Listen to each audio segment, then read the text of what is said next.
अखिल भूमंडलीय सर्व शिरोमणि मुनि समाज के संस्थापक आदि मुनीश्वर योगेश्वर सदगुरुदेव शिव मुनि महाराज की जय। उपस्थित मुनि वृंद, साधु सज्जन वृंद, संत वृंद, साधक वृंद, आध्यात्म ज्ञान के जिज्ञासुओं और प्रेमियों, सभी श्रोता वृंद, आप सभी को मेरा कोटिशः नमन, सप्रेम जय जीव। तो आध्यात्मिक चर्चा हो रही है और हम लोग सदगुरुदेव शिव मुनि महाराज रचित ग्रंथ गीता का मर्म पर चर्चा कर रहे हैं ना। सदगुरु की वाणी की महिमा पार। इन्होंने हम लोगों को अहम और माम शब्द के विषय में समझाया कि यह अहम और माम अपने आत्मा को कहा गया है ना। गीता को लोग पढ़ते हैं लेकिन समझ नहीं पाए। अगर हम लोग भी पढ़ते और नहीं समझते, सदगुरु अगर आए नहीं होते, है ना। देखिए आगे हम लोग पढ़ेंगे आज। उसी को याद करके थोड़ा पढ़ लेते हैं, पहले वाली बात को भी, है ना। अहम आत्मा गुडाकेश सर्वभूताशय स्थित। हे गुडाकेश, अहम यह आत्मा है जो सब प्राणियों के हृदय में स्थित है। मतलब यह है कि सब प्राणियों के भीतर आत्मा है जो अपने को अहम अहम कह के व्यक्त करता है।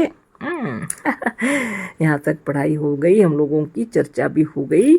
आगे हम लोग पढ़ते हैं अध्याय 10 श्लोक 22 है।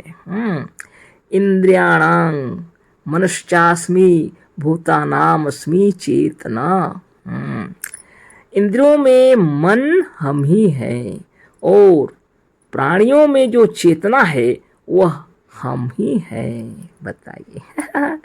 इंद्रियाणां मनश्चास्मि भूतानामस्मि चेतना, इसका अर्थ है इंद्रियों में मन हम ही है और प्राणियों में जो चेतना है वह हम ही हैं। हम लोगों की इंद्रियां हैं, है ना। पंच कर्मेंद्रियां हैं और पंच ज्ञानेंद्रियां। लेकिन विचार कीजिए, अगर सदगुरुदेव नहीं बतलाते तो इतना ध्यान हम लोग का नहीं आता। ये मन के द्वारा ही इंद्रियां भी संचालित होती हैं। अगर उधर मन ना हो तो इंद्रियां भी काम नहीं करती हैं, है ना। आंखें खुली हैं, कोई आपके मित्र उधर से चले गए, आपने ध्यान नहीं दिया, दूसरे ध्यान में व्यस्त थे, तो ये आँखों ने देखा लेकिन समझा नहीं कुछ, है ना। लेकिन जब मन उधर रहता तो आपको समझ में आ जाता कि हमारे मित्र हैं या हमारे गुरुजन हैं, कोई जा रहे हैं, उसको आप पहचान लेते, है ना। जिसको नहीं पहचानते उनकी बात अलग है, पर जिनको आप जानते हैं पहचानते हैं उनको मन तुरंत बतला देता है। लेकिन आपका मन अगर दूसरा ख्याल में हो और आंखें खुली हों, ये इंद्रियां भी काम नहीं करती हैं बिना मन के। इसलिए कितने सुंदर तरीके से गीता में लिखा है, इंद्रियाणां मनश्चास्मि भूतानामस्मि चेतना। इंद्रियों में मन हम ही है और प्राणियों में जो चेतना है वह हम ही है। अच्छी तरह समझा रहे हैं सदगुरुदेव। इंद्रियों में जो मन है, इंद्रियां जो काम कर रहे हैं, जो मन से काम हो रहा है, वह भी आत्मा ही है। बिना आत्मा के कुछ नहीं होगा। और प्राणियों में जो चेतना है, जो जिंदा है प्राणी, जो वह कौन है, वह भी हम ही है, वह भी आत्मा है। शरीर का रोम रोम जीवित है, चेतन है, वह कौन है, स्वयं आत्मा है ना। प्राणियों में भूतानामस्मि चेतना, बहुत बड़ी बात है। प्राणियों में जो चेतना है, जो चेतन दिख रहा है, जो जीवन दिख रहा है, वह कौन है, वह आत्मा है। जीवनं सर्वभूतेषु तपश्चास्मि तपस्विषु। गीता अध्याय 7 श्लोक 9 में है, सब प्राणियों के भीतर जो जीव रूप से जीवन है, जो चेतना या लाइफ है, वह हम ही हैं। तपस्वियों में जो तप है वह हम ही है। मतलब यह है कि अहम नाम भी आत्मा का है। ना सुंदर समझा दिए सदगुरुदेव, है ना। सब प्राणियों के भीतर जो जीव रूप से जीवन है, जो चेतना या लाइफ है, वह हम ही हैं। आत्मा के रहने से चेतना है, आत्मा के रहने से जीवन है, यानी आत्मा ही जीवन है।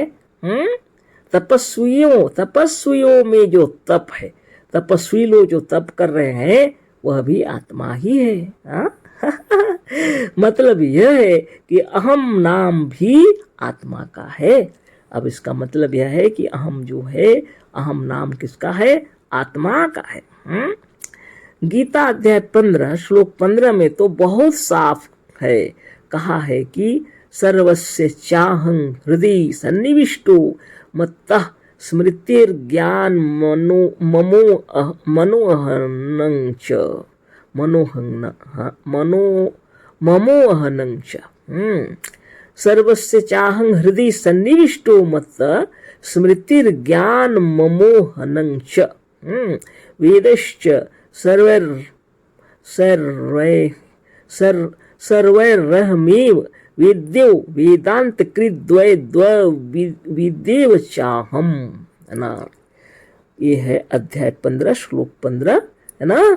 कितने सुंदर तरीके से गीता में लिखा हुआ है, लेकिन लोग भाष्य करने वाले ही गड़बड़ कर देते थे, है ना। सबके हृदय में यह अहम ही स्थित है, किसी एक के हृदय में नहीं, सबके हृदय में लिखा हुआ है। गीता में पढ़ लीजिए, साफ साफ लिखा हुआ है आपका। गीता अध्याय 15 श्लोक 15, सर्वस्य चाहं हृदि सन्निविष्टो मत्तः स्मृतिर ज्ञान ममोहनं च। सबके हृदय में यह अहम ही स्थित है, इसी से स्मृति, ज्ञान और अपोहन होता है। इसी से स्मृति होता है, ज्ञान होता है और अपोहन होता है। अपने आप को हम लोग जान नहीं सकते हैं, श्वास प्रश्वास भी चल रहे हैं। सब वेदों में इसी अहम को जानने योग्य कहा है। और जितने वेद हैं, कितने हैं? चारों वेदों में, मतलब, है ना। सब वेदों में इसी अहम को जानने के योग्य कहा गया है। यदि कुछ जानना है तो किसे जानना है? इसी अहम को ही जानना है, क्योंकि यही जानने योग्य है। बहुत बड़ी बात है, लेकिन कौन क्या समझ रहे हैं, देखिए। वेदांत का कर्ता अर्थात अद्वैतवाद का स्थापन करने वाला और वेदों का जानने वाला भी यही है। वेदांत का कर्ता, जिसने वेदांत को बनाया, अर्थात अद्वैतवाद स्थापन किए हैं, जो अद्वैतवाद का सिद्धांतों को, और वेदों को जानने वाला जो है वह कौन है? यही है अहम, है ना। यदि इस अहम से मतलब मजहबी भगवान से होता तो इस श्लोक का रूप ऐसा न होता। देखो, इस श्लोक में इसी अहम द्वारा स्मृति और ज्ञान भी कहा है। सोचिए, लोग कहते हैं ना वेदों के रचयिता ईश्वर है। वेदों के रचयिता ईश्वर यहाँ तो लिखा हुआ नहीं है। सब वेदों में इसी अहम को जानने योग्य कहा है। वेदांत का कर्ता अर्थात अद्वैतवाद का स्थापन करने वाला और वेदों का जानने वाला भी यही है। यदि यह अहम से मतलब मजहबी भगवान से होता तो इस श्लोक का रूप ऐसा ना होता।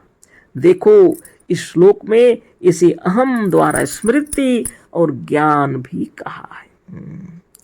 इसी अहम के द्वारा स्मृति यादगार बनी रहती है, विचारों में कोई बातें आती हैं तो स्मृति बनी रहती है और ज्ञान बना रहता है हमेशा।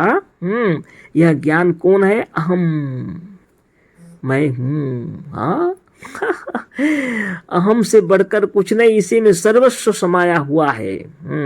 इसी अहम से सारा विश्व ब्रह्मांड बिखरा हुआ है, प्रसारित हुआ है, प्रकाशित हुआ है। और जब हम निकल जाएंगे तो हमारे में ही समा जाएगा।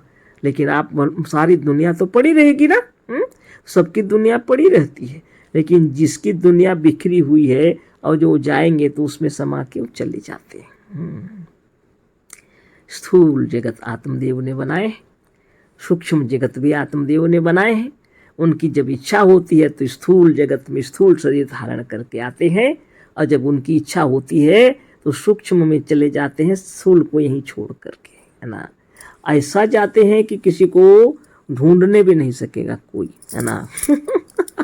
और जब निकलेंगे वहां से तो नया रूप में जिसको कोई पहचानना भी मुश्किल है। ये क्या है? आत्मस्थिति, अहम, है ना, जहाँ पर शांति है, परमानंद है ना, आनंद ही आनंद है। इस तीर्थ तत्व को जानने के लिए वेदों में कहा गया है, क्योंकि जानने योग्य यदि कोई है तो वह है अहम। सभी वेदों में, एक नहीं सब वेदों में इसी अहम को जानने योग्य कहा है। वेदांत का कर्ता अर्थात अद्वैतवाद का स्थापन करने वाला और वेदों का जानने वाला भी यही है। यदि इस अहम से मतलब मजहबी भगवान से होता तो इस श्लोक का रूप ऐसा न होता। देखो, इस श्लोक में इसी अहम द्वारा स्मृति और ज्ञान भी कहा है। यदि ईश्वर द्वारा स्मृति और ज्ञान होता तो मुर्दे शरीर में भी स्मृति और ज्ञान होता। क्योंकि मजहबी ईश्वर तो मजहबी लोगों के कथन अनुसार ही सर्वव्यापक है। जो सर्वव्यापक है वह क्या मुर्दा में यानी कोष्टक में मृतक शरीर नहीं है क्या?